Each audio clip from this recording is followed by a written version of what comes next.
Hi everyone, I'm Jessica. Welcome back to my channel. Today we're going to be working on a basic patchwork baby quilt. So let's get started. So I need to make a quilt for a baby boy.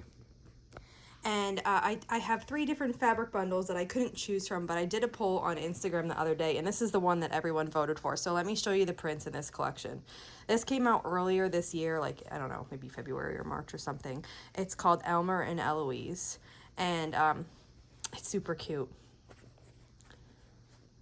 So those are the ones there, and then let's see, in this other pile, here are these ones. The colors are really nice, and you know, I do think it'll make a really cute baby boy quilt. And I'm just gonna do basic patchwork.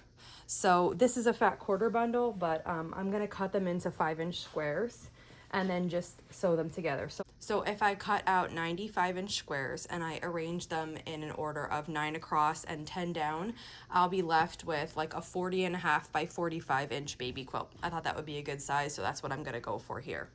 So there, in this collection, there's 18 different prints. That would mean I need to cut 5 from each to have 90 squares. So that's what I'm doing here. I cut 2 5-inch strips from the fat quarter, and now I'm cutting them into 5-inch squares. And then I'm going to use the leftover to make a scrappy binding for the quilt also. And I mean, even still after that, I'll have extra because this is just a baby size quilt, so it's not going to use this entire fat quarter bundle. I have all the fabric squares cut out, and for these main print ones, I like a little bit fussy cut them, just so they have some cute pictures in them. So like I said, I was doing 5 from each print, so that's what I chose for that one. There's 3 of this main print, that light blue, this darker color. Those bears are so sweet. So are these little trees. And then there's a white version. So that's that one. Same one, a squirrel with a tree. The cute little bears.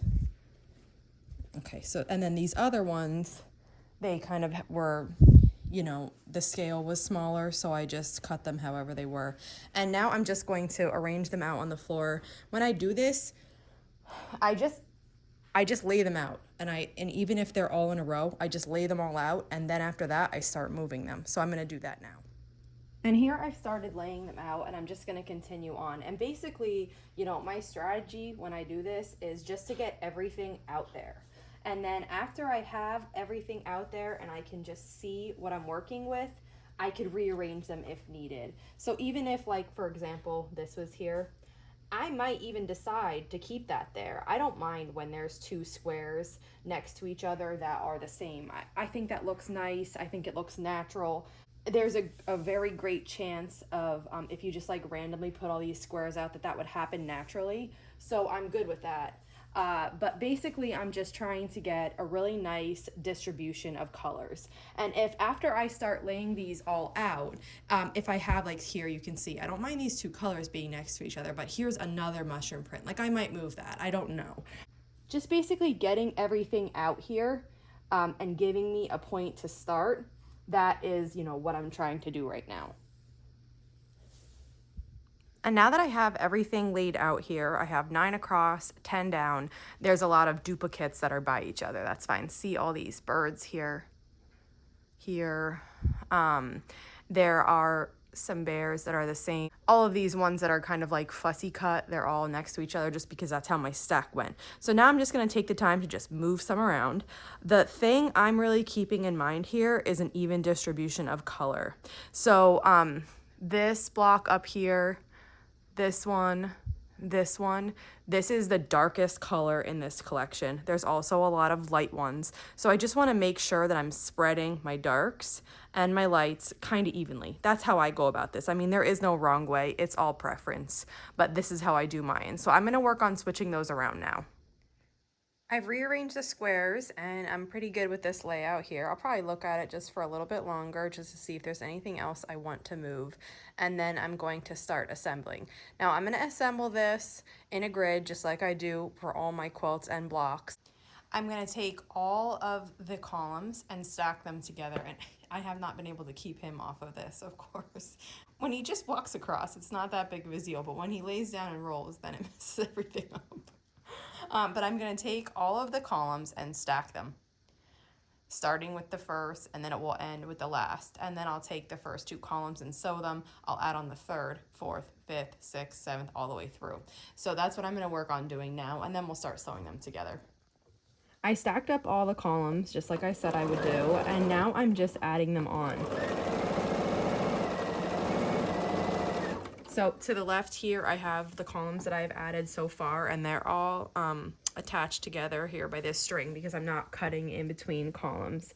And then I just go down the column that I'm working on and add a square to it. And once I finish with that one, then I take my next square and I repeat this all the way down.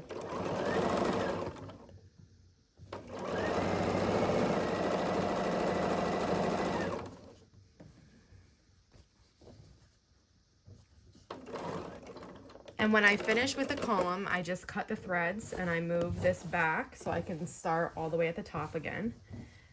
And then I grab my next pile. And then I repeat that process before, just adding one at a time and continuing that all the way down. I finished adding all the columns on, and now everything is just hooked here, and we just need to sew across the rows to finish the quilt up. So for this, I usually just I rotate the way my seams go for each row. So if this row is going to go toward me, this will go away, then toward me, away from me, all the way down. So I just put the one row on top of the other, and I hold the seams in place as I sew across. And when the needle gets to this first seam and it's secure, then I pick it up and then I arrange the next seam, and I just kind of go one square at a time like this, holding the seam in place, and that's how I do it without pinning.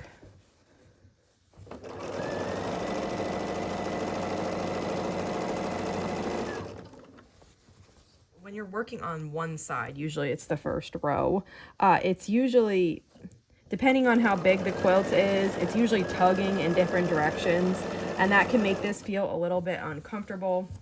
It might feel like you're being pulled to the left if it's really big, or forward if you have a lot on your lap. But what I do is I just kind of take it slow if I need to, and I just rearrange the quilt as I sew across. Right now on this side, I have it kind of tucked up on the table here just so it doesn't pull too far to the left. And then I just keep adjusting that as I go.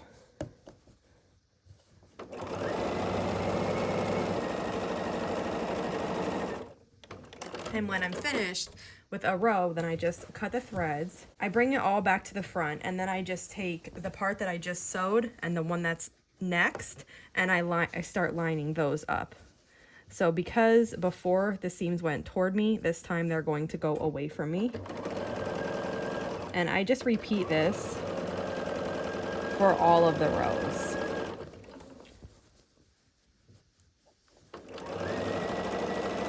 Finished assembling this quilt top, and I think it looks so cute.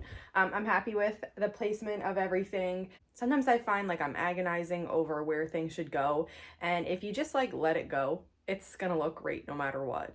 I think that's why I assemble so many of my quilts randomly without laying out the blocks, because it really does look nice when it's randomly placed. Now I'm gonna try to find a backing fabric and then think about how I want to quilt this. If you have any questions on what you've seen here, just let me know. And if not, I'll see you back here soon. Thanks for following along.